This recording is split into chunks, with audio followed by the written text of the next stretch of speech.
How's it going, guys? It's Avi from Weather Sponge. 1000. Today is September 14th, 2019, as we will be looking at the Atlantic tropical hurricane season right now, and we have three disturbances we gotta look out for. So we have Disturbance 1, which currently has a 20% chance of developing over the next 48 hours, but it increases up to 60% during its later life cycle at around 3 to 5 days from now. So definitely something to keep a watch.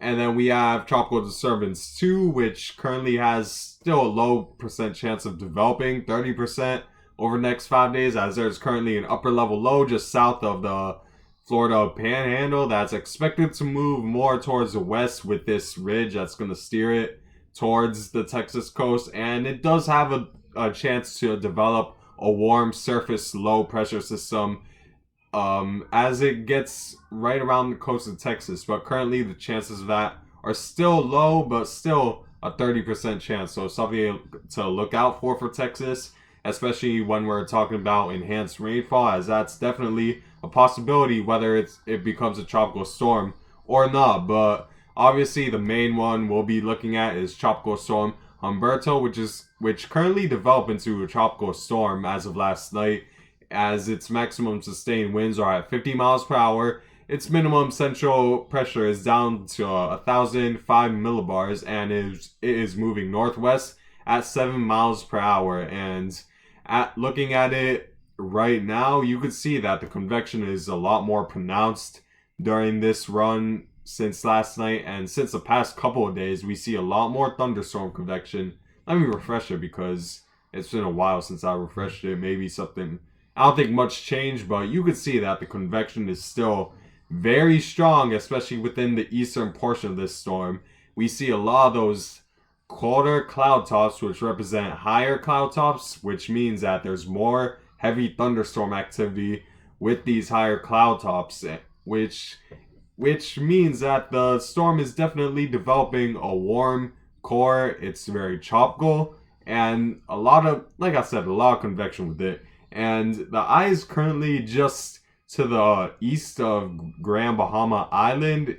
It probably isn't under this thunderstorms. You could probably see it where the white clouds are. It's cloud free due to the wind shear from this upper level low that's steering a lot of those thunderstorms to the east northeast of it. So a lot of thunderstorm activity is just outside the eye. And the good news is that while the eye is pretty much very close to the Grand Bahama Islands, which got devastated by Hurricane Dorian just 2 weeks ago, the good news is that even though the eye is quite close to the area, a lot of the rain, a lot of the thunderstorms might remain to the east of these islands due to the strong wind shear that's coming from due to the strong upper level winds coming from the southwest thanks to this upper level low pressure system just south of Alabama. And due to that, we're seeing a lot of thunderstorms just outside of the Grand Bahama Island, which means that a lot of the heavy rain, a lot of thunderstorms, and probably a lot of the wind as well is going to stay offshore for the most part of the Bahama Islands, which is definitely good news because the last thing they need is another tropical system to impact them, when they just got hit by quite a devastating disaster in Hurricane Dorian.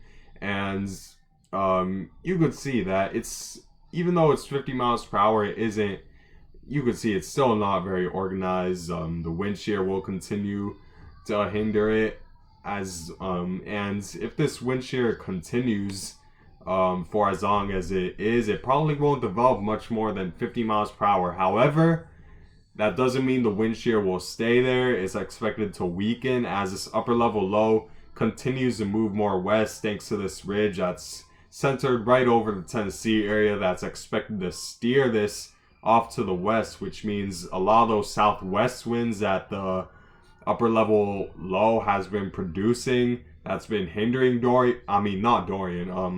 Humberto for the past several days, will soon die down. And the wind, as Humberto moves more to the north, we should see the upper level winds shift from southwest to more of a directly south wind, which will be at the same direction as what's steering Dorian right now, which is this ridge that's in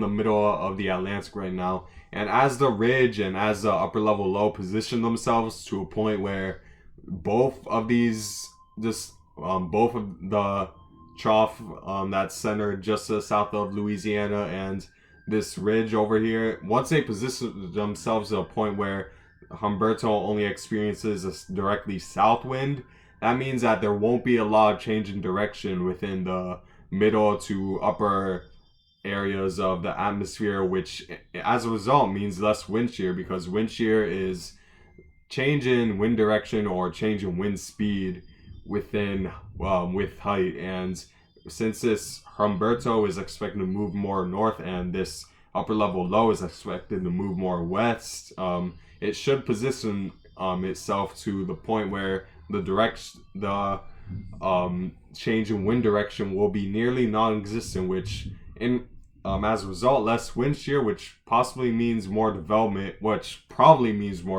as most of the computer models are expecting this increase into a hurricane. But you might be wondering, why is it developing even though it's under strong wind shear right now? Well, it's the result that there's a pre-existing low pressure system. It's over very warm waters, 80-degree water, and there's not a lot of dry air hindering it, as it's under very unstable conditions, even though it's getting hindered by a lot of wind shear. But soon that wind shear is expected to die down and we should see a strengthening storm on our hands, and you could see that not a lot of dry air hindering this storm, just a lot of wind shear that's been hindering it from developing as much as it could. But that wind shear should die down. The intensity, most computer models, most of the intensity guidance is suggesting that this should at least intensify to a category 1 hurricane, and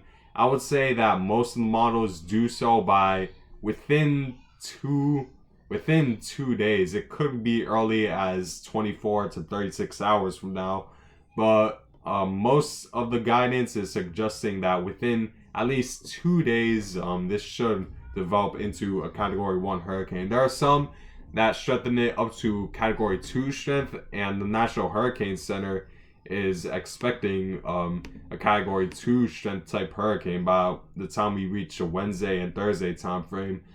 And there are some that even go as far as category 3 major hurricane status, but we still have to see. It's still 5 days out we're talking about, and when we're talking about a tropical system that's around 5 days out, the intensity forecast gets a little iffy.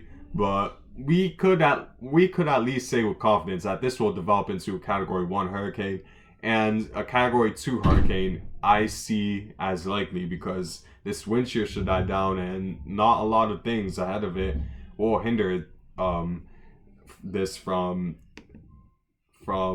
developing. And looking at the current track forecast, and the good news is that when we see a lot of these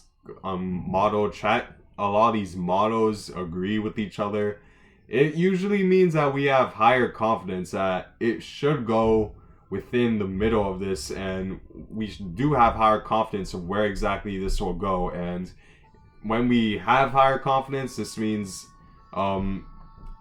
that we could identify impacts towards a certain area more. And as you can see, this takes it completely out to sea, which is something which you might think that it's definitely good news for the U.S., as this completely not going to affect us. Maybe some swells off the coast of Florida, Georgia, and South Carolina, but based off this, you might get excited that it might not hit land at all, because all these computer models are saying it. However, I wouldn't guarantee that just yet, especially when we're talking about the long-term forecast. But other than the U.S., island that should be watching is Bermuda, which is currently is just to the south of where a lot of these computer models are expecting Humberto to go. But even if it's just to the north of it, we should still see impacts in Bermuda, as Bermuda at this point should be watching very closely. And I would just prepare now in that area, because you never know what could, because it's better to be safe than sorry, because you never know if this could be a Category 3 going straight over Bermuda. That's still a possibility, because the forecast, because even though the computer models are in agreement, there still could be that, there's still a chance that it could go more south or more north, because computer models tend to shift their forecast a lot. And here's the current forecast, and there's that huge cone of uncertainty. You don't want to think that it's more likely to go to the middle of the cone. You want to think that it could go anywhere within the cone. So Bermuda definitely needs to be watching this. But as for the U.S., it may seem like we're good, we're out of the woods, that this storm won't affect us. But I wouldn't 100% guarantee that just yet, because there's a factor that may be something to keep an eye on during the long-term forecast, because it's something that could completely change where the impacts lie on the U.S., as the U.S. might not be out of the woods just yet. And the reason why is because going around 5 days out, you could see that there's this huge ridge developing towards the southern part of Canada, and there is still that possibility that this ridge could be just strong enough to the point where the trough that's trying to steer it out kind of gets cut off, that Humberto gets cut off from this trough, that this ridge dominates the northern Atlantic, and then it might actually steer it uncomfortably close to the U.S. if this ridge is currently strong enough. However, the European is expecting that this ridge will mainly stay over Canada just long enough to the point where it won't be strong enough to really steer it more towards the west, or kind of make it meander closer to the U.S., as it still expects the trough to be strong enough and this high pressure to be far enough to the west that it won't steer it off the coast. But certainly when we're talking about 5-6 days from now, you can't rule out any possibilities with this, as it's certainly possible that this ridge could go in the middle of the North Atlantic and maybe steer it back towards the west. We're hoping that's not the case. That's still a possibility, but obviously the more likely scenario is that this goes out to sea thanks to this trough. Because most of the computer models are agreeing to that. There's no disagreement there that this will get steered by the trough within the next 2 days, as this trough will be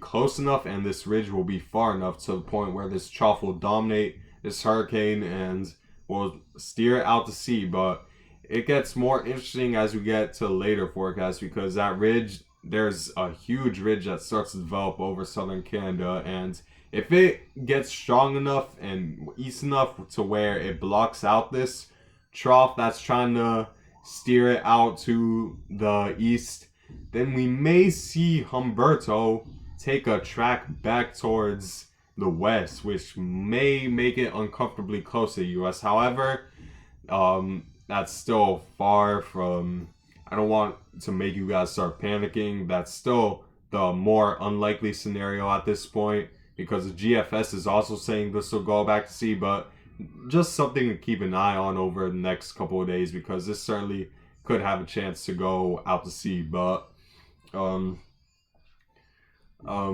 this certainly could have a chance to go back out to the west, my bad. But as for the other tropical disturbance, it currently has a 60% chance of developing, but looking at it, it's likely that this will go up towards the north. And if it goes just north enough, we may see a trough carry it out to sea, not really affect anyone, which is definitely the hope. But if this ridge is strong enough to the point where it makes it more towards the south, then we may see a problem for the Caribbean islands, and so definitely something to keep and watch as of right now. But anyways, guys, talked long enough in this video. So the point is that Humberto, while the forecast models are still pointing this out to sea, which is a likely scenario, I want to point that out, which is definitely good news. You still don't want to rule out that possibility that this could turn back thanks to that strong ridge developing over southern Canada, and for this disturbance, something to watch. If this goes enough north, this may go out to sea, but and this disturbance, something to watch for enhanced rainfall. But anyways, guys, I thank you guys for watching, and I hope you guys have a good day.